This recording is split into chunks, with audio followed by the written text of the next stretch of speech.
Well, hello everyone, and Hey everybody. welcome to our program today, our exciting journey through China. Um, a couple things, if you have any questions, I expect to have quite a few people on. If you have any questions, just type them into the chat box. It's located at the very bottom of your screen. So it should be a little, if you move your mouse or your finger around on your iPad or whatever, the chat thing should come up, so you can type into that. And just type in the chat box if you can hear me all right. Want to make sure everybody can hear me.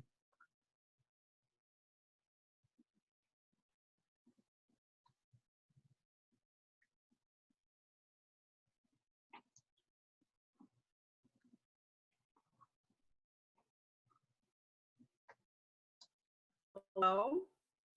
Hello, can you hear me okay? Yeah, hi, James. Hi, who's this? It's Catherine. Oh, hi, Catherine. Yeah, we're just getting started. Okay. So wanted to make sure everybody could hear me.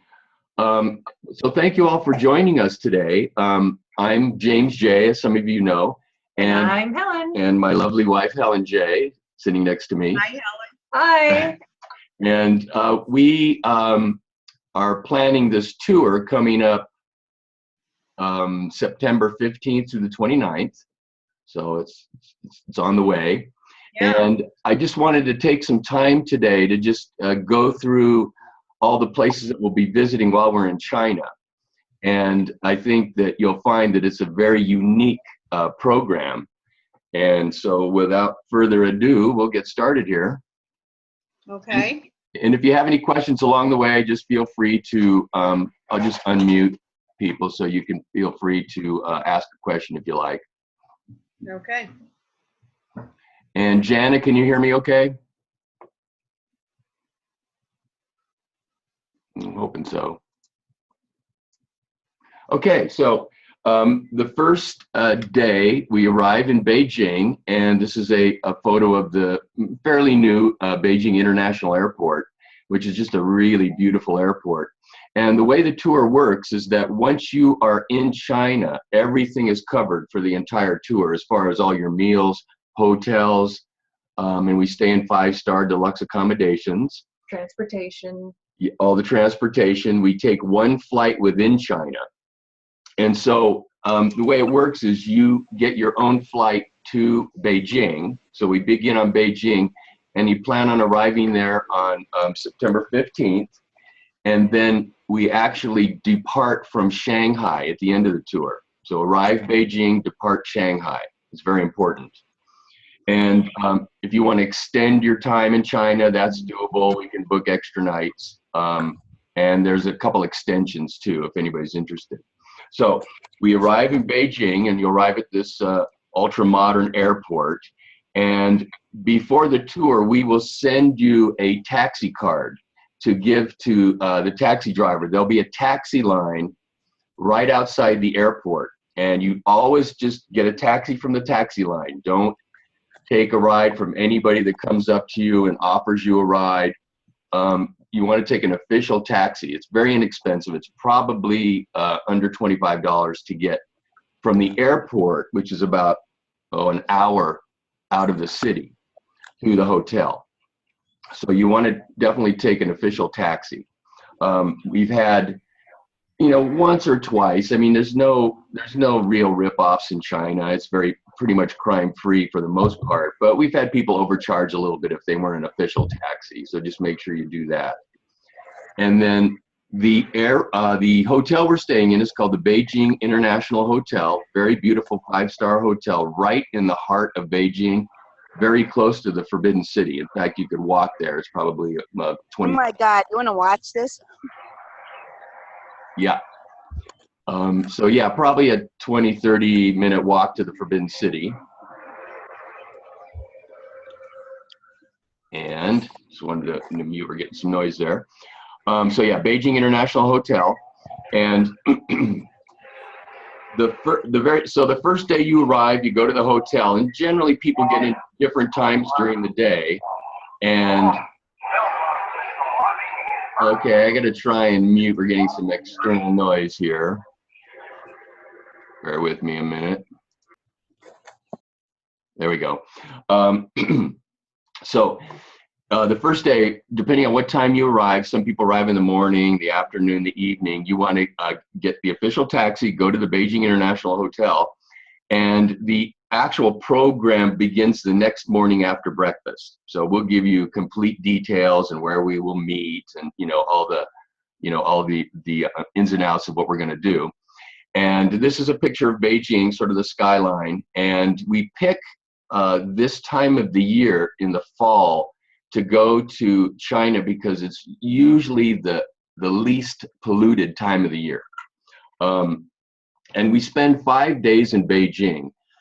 And once we leave Beijing, the air is very clear. It's just mainly in the major cities where you have a problem. But generally in the fall, it's before they start burning a lot of coal and after they've been using a lot of air conditioning. So it tends to be relatively clear, as you can see from this photo. This was just a couple years ago.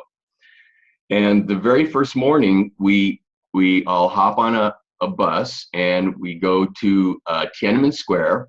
First we'll meet and have an orientation, get to know everybody, exchange names and whatnot.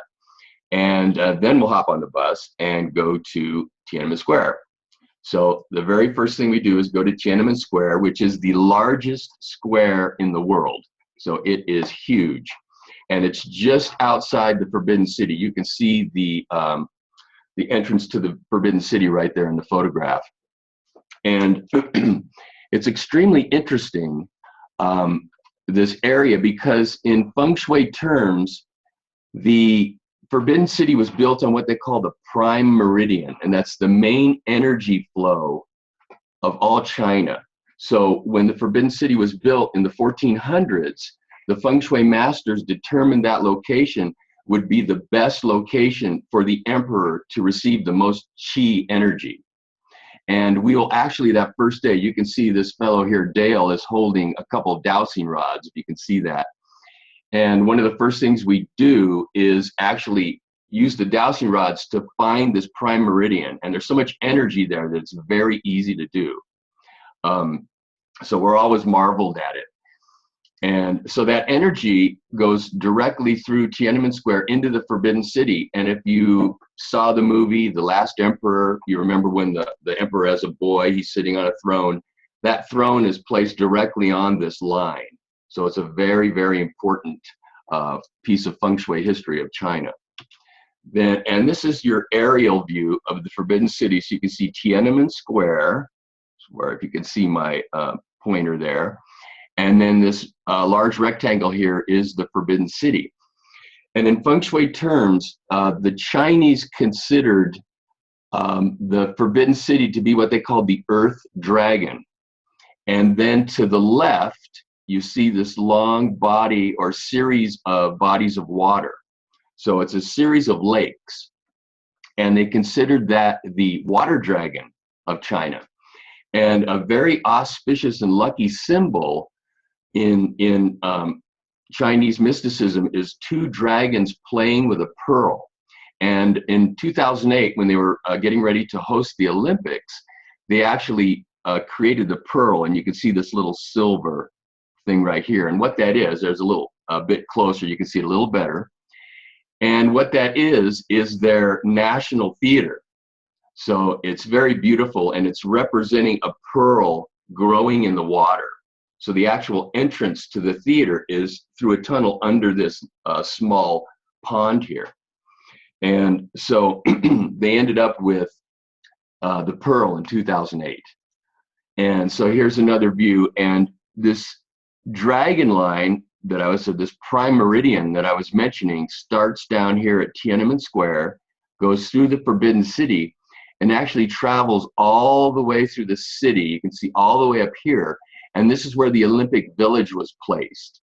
So in order for those Olympics to have the best possible energy, they made sure that they put the main buildings right on either side of this prime meridian, a line of qi. And here's a little close-up of the Bird Nest Stadium. And this is the prime meridian right here, right down the center. So it's very interesting that they, even to this day, still honor that, that strong desire to have good feng shui in everything they do. And of course, their Olympics were very successful, probably one of the most successful Olympics in history. And so after Tiananmen Square, we'll walk over to the Forbidden City, and the Forbidden City is considered one of the most auspicious series of buildings in all of China. In fact, every part of the Forbidden City was built upon feng shui principles. And so this is sort of an aerial view of Forbidden City. So you can see this is actually the entrance down here. You can see Mao's picture right there, very iconic, famous photograph. And we enter through here and walk all the way down this corridor here, and then enter into the main palace, which is back here. And we have plenty of time to peruse a lot of the buildings.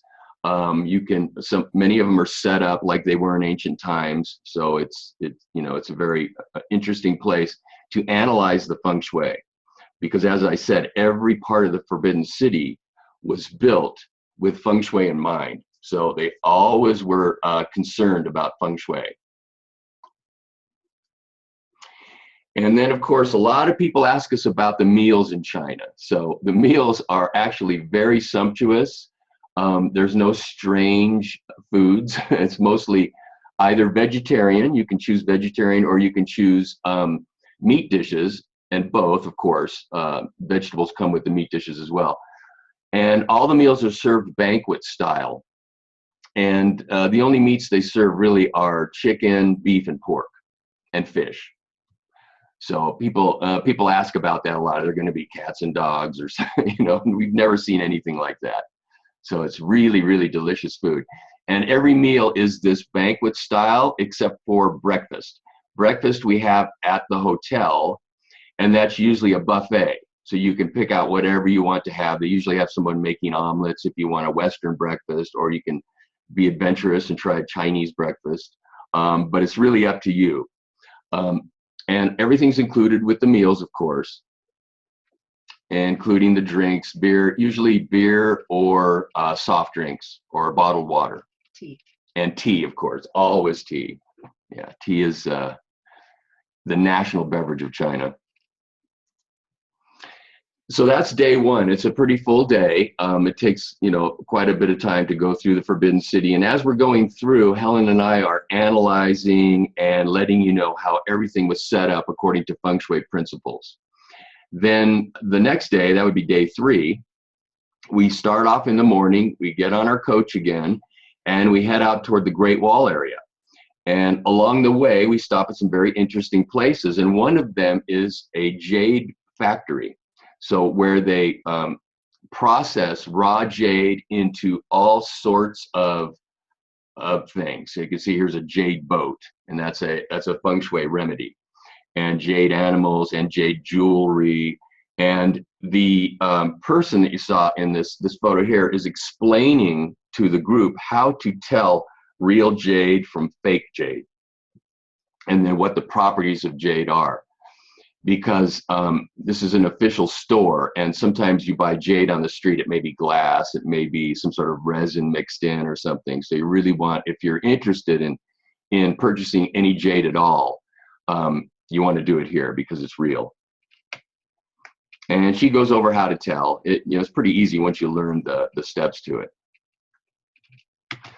Then after that, we head out to what's called the Valley of the Ming Emperors. And this is where the main emperors of the Ming Dynasty were buried.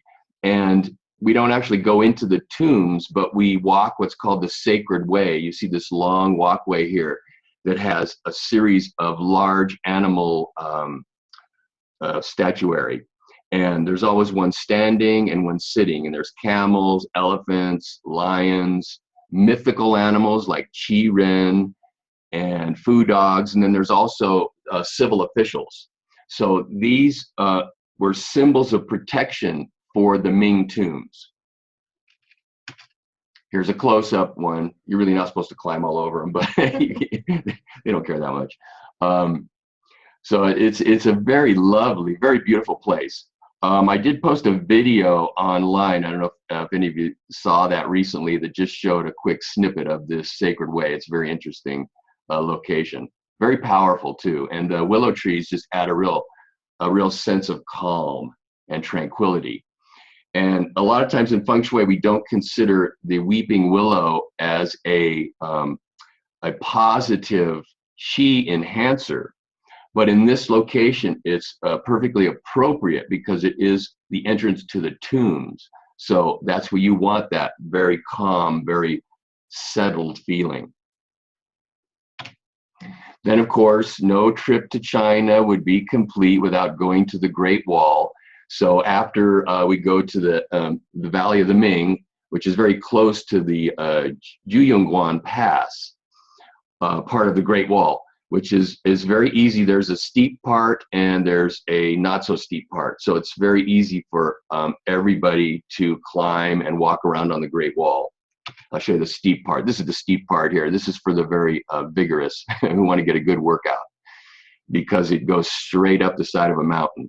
And you can see it's coming up here on this side toward the lower part of the photograph.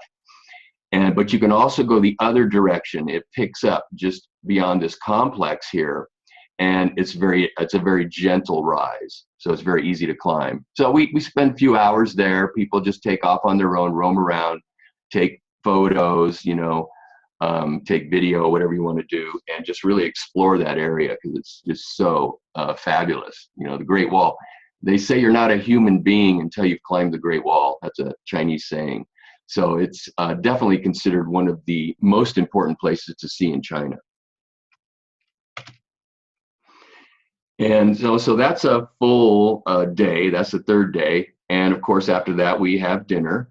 And then the next day, the fourth day, we start at a place called the Lama Temple in Beijing. And now Lama Temple is very important because it's the largest Tibetan Buddhist temple outside of Tibet in the world.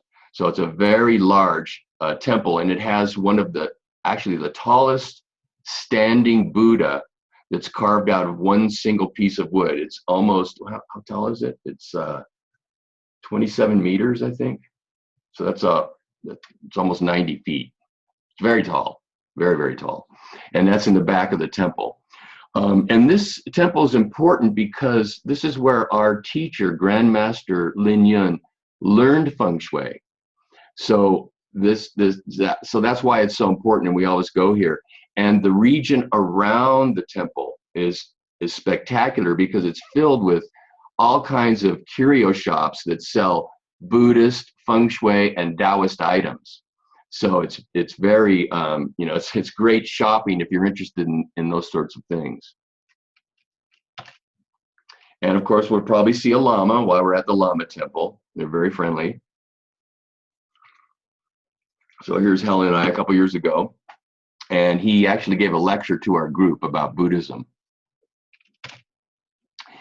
Then after that, we go to a location called Hohai, still in Beijing. And Hohai is what they call a hutong area. And a hutong is the old style of neighborhoods in Beijing, made very famous in Beijing. A lot of them have been torn down and, to make way for high-rise apartment buildings and office buildings and whatnot, because Beijing is the center, the capital of China. So it's very industrious, very commercial. But they've preserved a couple areas exactly the way they were 1,000 years ago. And we actually will take a rickshaw ride through the little narrow streets. They're so narrow you can't even get cars through them. That's how old they are. And we'll even have an opportunity to visit one of the homes because people still live here and carry on their daily lives. And a lot of them will open up their homes so people can see how they live. And the hutong means that everybody lives around a courtyard. So there can be several individual homes around an exterior courtyard. And we'll actually go into one and see how they live. And this woman here is actually singing to us from the Beijing Opera. So in her younger days, she was a star of the Beijing Opera. And so she gave us a sample of her music. And of course, tea. And then at night, this area becomes a very festive area with restaurants, bars, nightclubs. And most of the evenings on the tour are free. So people are free to roam around the city. It's very easy to get around Beijing. There's a very convenient subway that goes everywhere in the city, and it's very inexpensive. Or like I said, you can take a taxi, and usually can go almost anywhere in Beijing for, under just a few dollars. So it's not like taking a taxi in the States or in Europe. And they do have Uber there now too. So you can call up an Uber car to pick you up, and that's even cheaper. So as far as meals and transportation and that sort of thing, it's very, very inexpensive. I'm getting a little more sound here, so I'm just going to mute that. There we go.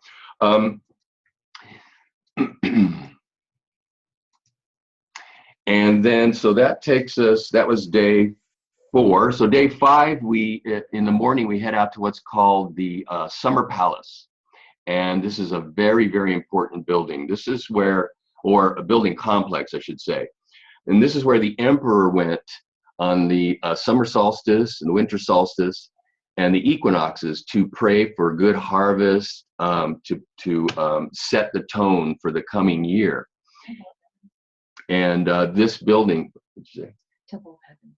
Oh, Temple of Heaven. I'm sorry, I said Summer Palace. That's right. Yeah, it's called the Temple of Heaven. Thank you.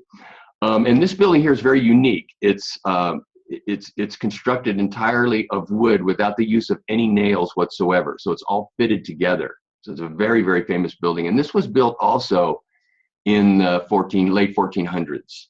So it's very old. And this is a place where local people come to do Tai Chi and Qigong because they consider it the highest Qi point in China. This is at the other end of that prime meridian. So this would be at the south end, and the Tiananmen Square, Forbidden City are kind of in the middle, in the center of Beijing. And then the Olympic Park is to the north. So all on the same line. So we'll take 5 or 10 minutes to do some Qigong exercises while we're there, so we can kind of feel that energy that everybody's talking about.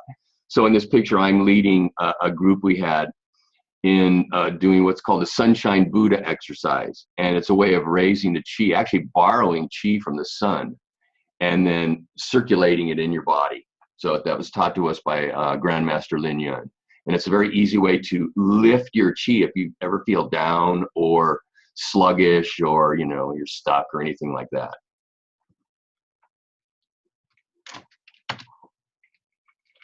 And then after we leave the Temple of Heaven, we'll go, it's pretty much right across the street, to a silk factory. And the reason we go here is because it's really fascinating how they, manufacture silk from these raw cocoons. As a matter of fact, they can take a single cocoon and stretch it to the size of like a king-size bed. And they actually make comforters with silk.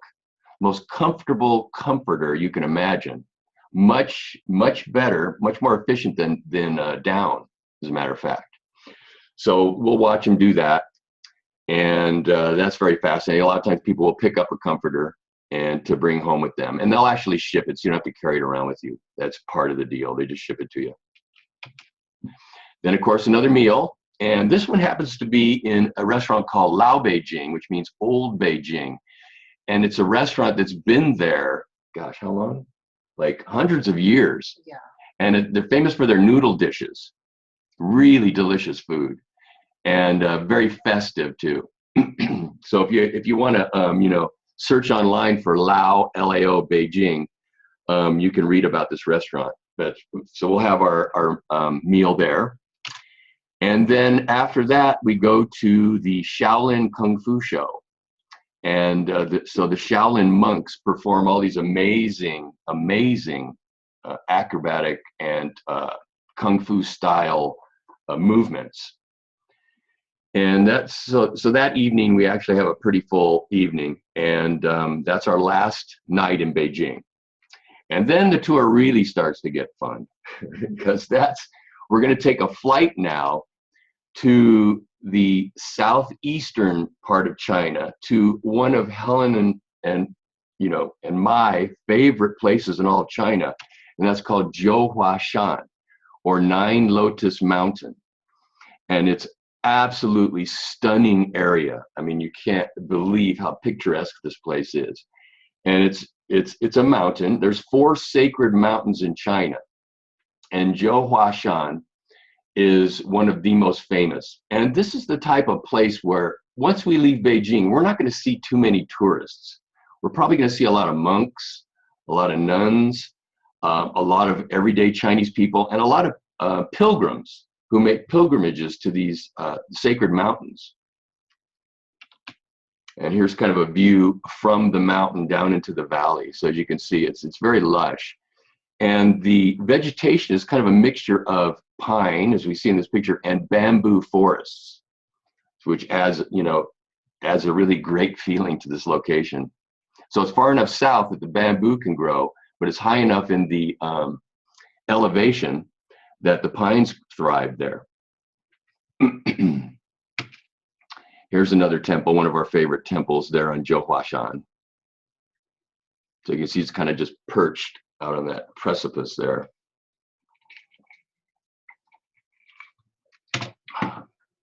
Here's the hotel we'll stay. It's called the Julong Hotel, and it's right in the heart of the town. There's a small town there that's surrounded by monasteries and shops and whatnot. And the Julong has just recently been completely renovated. So it's a 5-star level hotel. Very lush, very, very nice.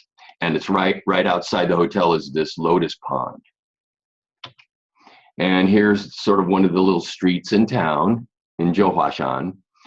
And most of the stores carry Buddhist items, Taoist items, Feng Shui cures, just an assortment of very interesting, things. This is where the monks go to get their clothing and whatnot. Yeah, and there's locally sourced vegetables and fruits and tea. So it's a really interesting little village. Yeah, it's very good, very enjoyable to just go out and walk around and explore the town. We're going to be there for, was it 3 nights, right? Yeah, 3 nights. So we have plenty of time to really see the area. And then from there, so we took our one flight. We fly from Beijing here to Jiuhuashan. And then from there, we get another coach.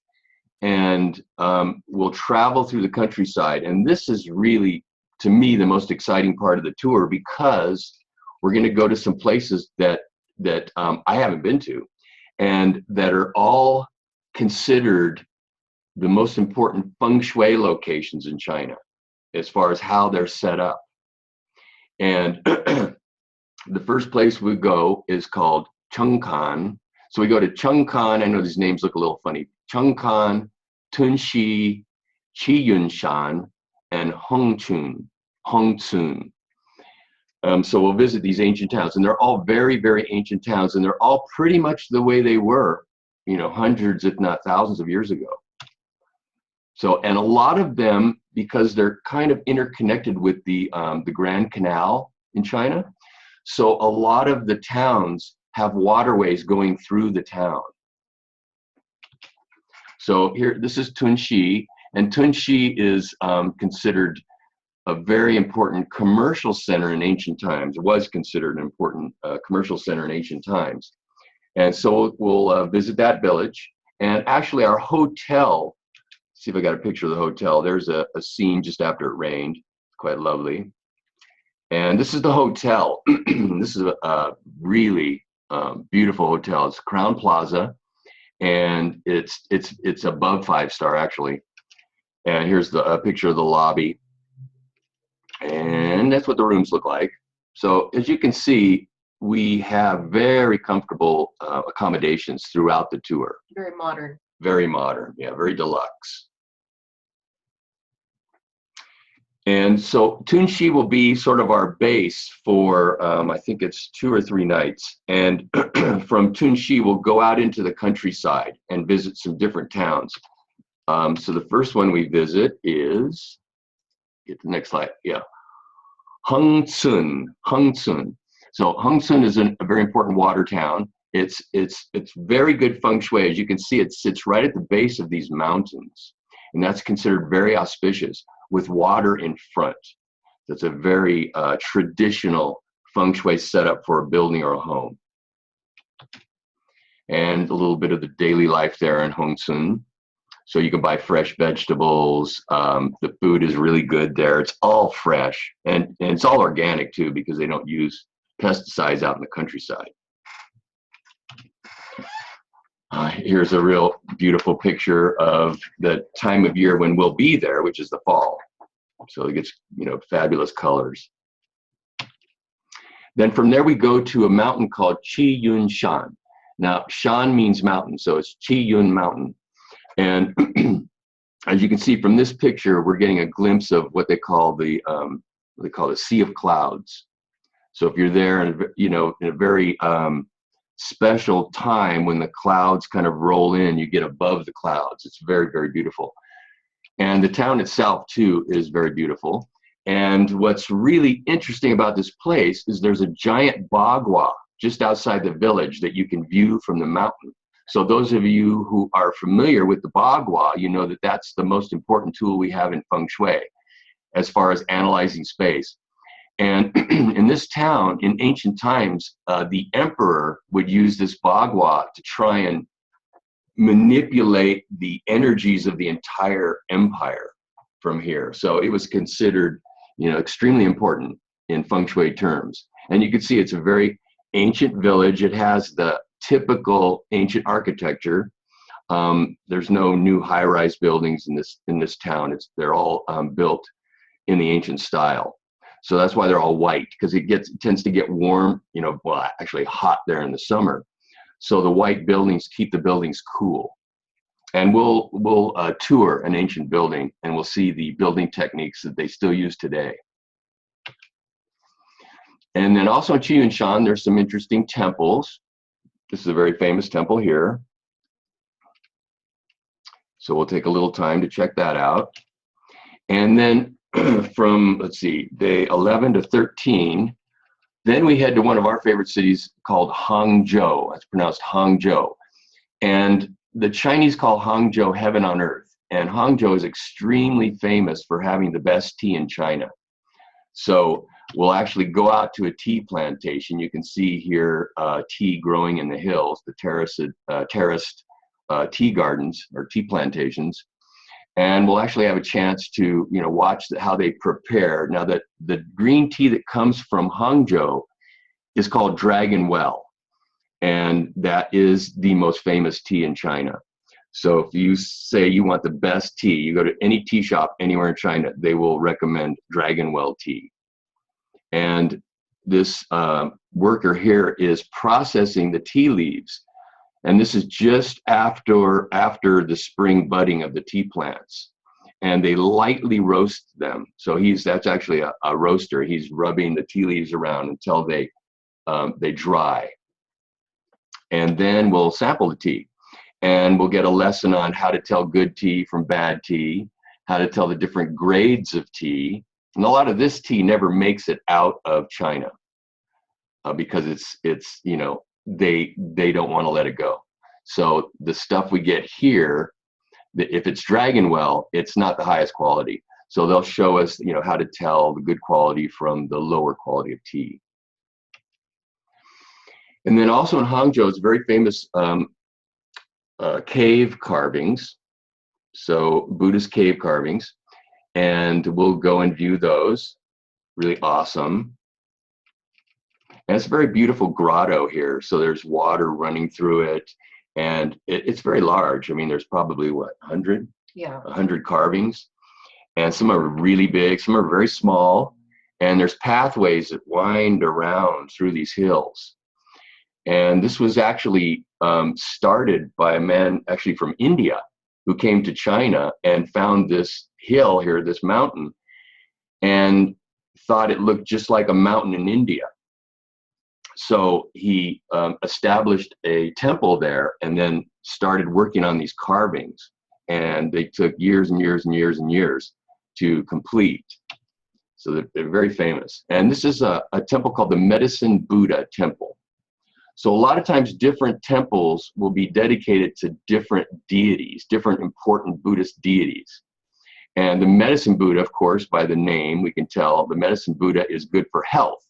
So a lot of people will come to the medicine Buddha temple in Hangzhou to pray for good health, or if they have a particular health problem, they'll go to this temple and ask for blessings and that their health improves.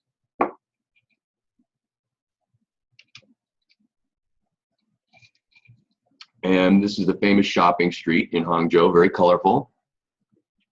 So we'll roam around there. And Hangzhou is actually built all around a large lake. And it's a very famous lake in China. And it's called, what's it called? West Lake. West Lake. West Lake. Escaped me for a second. And West Lake is you know, very popular tourist location because it's very beautiful. I don't know if I threw a picture. I didn't throw a picture of the lake in, but it's in the beginning. Oh, in the beginning. Oh, that's right. Yeah, we saw the first the two pagodas out in the water. And then from Hangzhou we head to Shanghai. So all of this traveling is done by coach or bus. You know, air-conditioned modern bus, very nice, very comfortable, and we get a chance to really see the countryside. It's very beautiful. You'll even see farmers still using, you know, water buffalo to do farming and plowing, and you'll see these little villages that are just amazing, amazing in their, you know, ancient architecture. And then we hit Shanghai, which is like ultra modern. This is sort of the old part of Shanghai I'm showing here. This is where the European had their concessions, the Europeans. So there's a French concession, a British concession, a Russian concession, American concession. And they're all just slightly different, but this was in the 1800s. And then Shanghai, just in the last 30 years, really began to explode and became the commercial center of China. So Beijing is the political center, and Shanghai is the commercial. So all these modern buildings were built just across the river from the old town. And so this is a very modern city, and you can get anything in Shanghai. So, you know, if you're wanting to get a different type of food than Chinese food, of course you can get a pizza. You can get well, you can really get that anywhere in China, but you can there's a lot of fine restaurants in Shanghai, and I believe we have one or two free evenings there, so you can go out and explore the city and dine on your own. And of course, the shopping. Shanghai's famous for shopping. And since we're there in September, a lot of people do their holiday shopping. So it's, and it's very inexpensive. Things are very inexpensive. And Helen and I know the wholesale places too. So we usually take the group there so they can find things wholesale. And here I am getting fitted for a suit. So if anybody wants to have a suit or a dress or a shirt or pants or anything, really, they have amazing tailors. And again, fairly expensive. This suit was actually made from Italian wool. And I think when it was all said and done, it cost me $125. And it fits, you know, because it was tailored to my body. So it's amazing, amazing production. And then on our last day, you know, we have a farewell dinner, and we all hang out together and have a good time. Well, that's not the last day. Oh yeah, it is. So while we're in Shanghai too, we also go to the famous Jiuhuashan Gardens, probably the most famous gardens in China. Very beautiful old estate that you know, is just planted with all kinds of different plant specimens from all over China. And so we'll wander through the garden. Do a time check here. Yeah, good. And I'd like to open it up. If anybody has any questions, just type it into the chat box, and I'd be happy to answer. I know one thing that people often ask us about is, you know, health. Are there any health concerns with going to China? And actually, there aren't. We don't go to any areas that would have malaria or anything like that. In fact, that's pretty rare in China. It's very safe. The CDC doesn't recommend any particular vaccines or anything like that for China, but you do want to be up on your, you know, or current on your vaccines. So a tetanus, if you haven't had a tetanus in, so many years, or even polio, you want to make sure you're current on your vaccines. And, any doctor, any travel clinic can help you with that. The CDC does recommend that people get a hepatitis vaccination, and not just because you're going to China, but they recommend that for traveling anywhere in the world, even in the States. So you can do that or not. I think the biggest problem we've ever had was somebody coming down with the flu. So a lot of times people will get a flu shot before going, but that only happened once. Right. Yeah, one person. So it's a very healthy place. We just, we give you a lot of tips too, as far as, not eating street food. That can be a little iffy. Washing your hands is number one. Yeah, we're always washing our hands. You can bring some antiseptic, hand cleaner. Yeah, they generally say if it's not cooked or you can't peel it, don't eat it. Except in restaurants is fine. So the food we get in the restaurants is perfectly fine.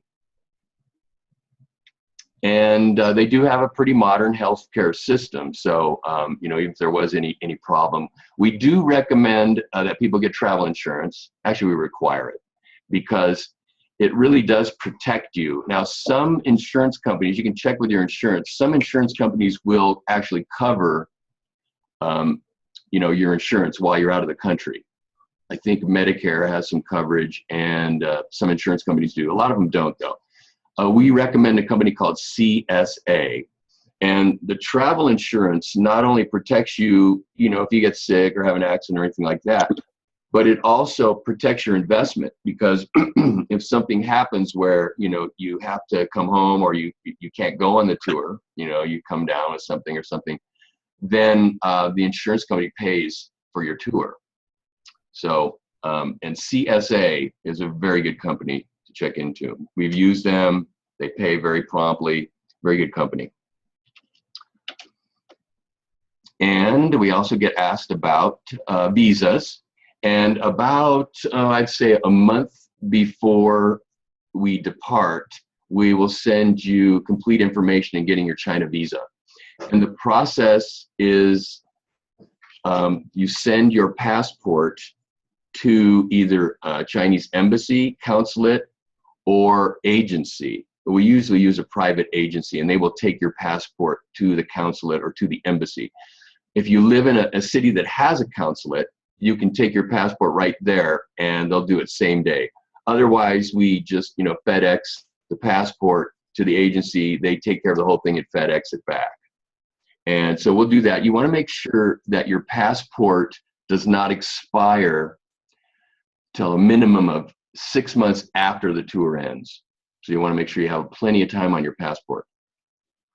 And then the visa is actually good. You can get, it's good for actually multiple entries into China.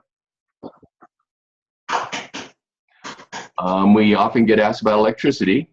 And in China now, a lot of the hotels have American-style outlets. But it's really good to have one of these little converters here, because you can plug anything into this, and it'll go into this, what looks like a 3-prong device here. So in China, it's typical that they have these one vertical opening at the top and then 2 sort of slanted ones below. And so you plug your, laptop, whatever, into the adapter and then plug that in. Now, almost every, as far as I've seen so far, every laptop, cell phone, electronic device, video cameras, digital cameras have the ability to be plugged in to any outlet as far as the electricity goes. So because China has 220 volts and we have 110, but your charger for whatever device you have will automatically convert. That's just an international thing, so you don't have to worry about that. But you do want to pick up one of these adapters, and they can be had on Amazon. See, I was just looking a little earlier. Let me, where did I do Amazon here? Now they have them. They're like $6 or $7. So you can pick that up, or you can pick a couple of them up if you want. Sometimes they come in a pack of like 3 or 4. so you'll never run out. Now, I always recommend people bring an extension cord as well, because you can plug several things into one extension cord and just plug that one cord in. So you could be charging your, your cell phone, your laptop, your camera. All the hotels will have Wi-Fi, so it's easy to stay, in touch with people at home. And do we also offer a couple extensions? A lot of people ask, we're going to see the terracotta warriors, and no, we're not. And the reason we don't is because in Xi'an, that's really the only thing there. And in Feng Shui terms, we don't look, real highly on touring tombs.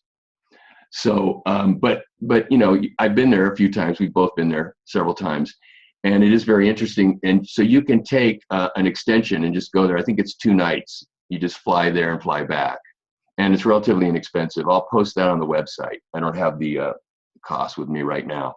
Oh, as far as the tour goes, the tour price is $37.97, and that covers everything. If you register, and you can register just by paying a $297 deposit, if you register before June 15th, you can take $300 off of the total price. So it comes down to $34.97. And again, that includes everything once you hit the ground in Beijing until you depart.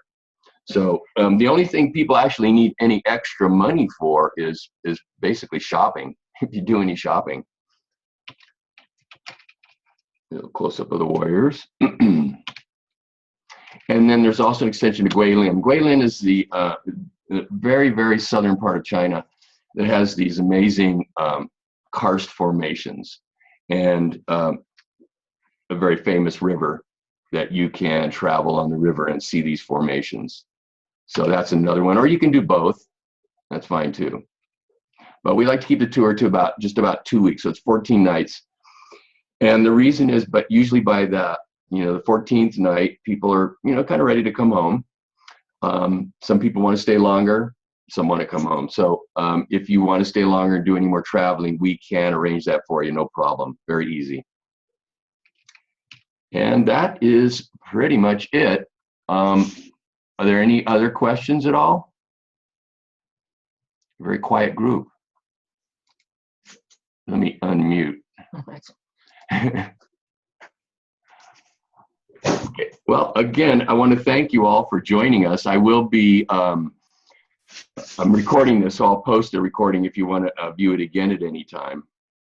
Or if you want to ask us any questions other than right now, just give us a call, send us an email. We'd love to answer any questions you have. Yeah, and the website is FSDI, like Frank, Sam, David, India, FSDI.com. And all the information and itinerary will be there.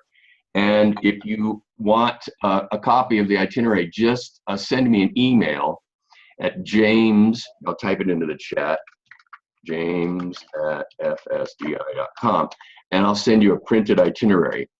So if you've got a question, you will, and then I can send to a friend. Oh, yeah, definitely. Yeah, tell your friends. Bring a friend. It's really fun to have someone traveling with you, too. And the hotels are double occupancy. So if you have a roommate, that's good, or we can match you with one if we have, someone to match you with. Or you can pay a fee, I think it's right around $800 to have a private room throughout the entire tour. And a lot of people choose to do that too. Yeah, $830. So for the 14 nights, you have your own private room. All right, well, thank you, everyone. I'm going to sign off now. And we would love to have you with us in China. So I see a question here, any pools in the hotels? Some of the hotels do have indoor pools, so we will be putting out a list of the names of the hotels we'll be staying in, and you can go and look online and see if they have a pool. Yeah, actually, I know that Crown Plaza has a big, beautiful pool. Beijing International has a pool. I'd have to check on the ones in Tunxi. I'm not sure. Okay, hoping to join us. Yeah, I hope you join us. It's very exciting. We have a good time. And there may be some hot springs. I'm not sure. Somebody's asking about hot springs. There may be, but I don't know offhand. I'd have to research that. What else?